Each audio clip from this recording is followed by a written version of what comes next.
காவாய் திட்டங்கள் எப்படி இருக்குது தெரியுங்களா? மிகவும் மோசமான ஊழல் ஆட்சி நடைபெறுவதற்கு ஒரு சான்று தான் இந்த 4000 கோடி. நலத்திட்டங்களை உருவாக்குவதை கொள்ளையடிக்கிற நோக்கத்தில் தான் என்பதற்கு சான்று 4000 கோடி. குறவை மீனும் கொக்கும் வாழ்கிற இடத்தையே ஆட்டையை போட்ட கும்பல் இந்த கும்பல்.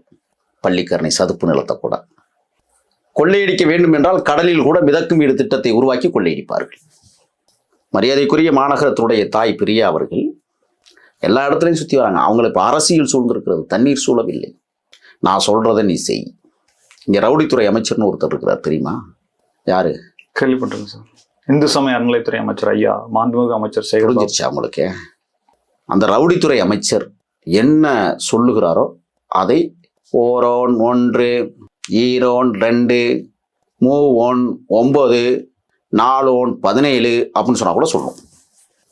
அப்படி ஒரு மேயரைத்தான் திராவிட முன்னேற்ற கழகம் இன்றைக்கு தலைநகரிலே நிறுத்தியிருக்கிறது. பாவம், அந்த தாய் பேச விட மாட்டேங்கிறாங்க, கருத்தியில சொல்ல விட மாட்டேங்கிறாங்க. இன்னொரு கருத்தை திணிக்கிறார்கள்.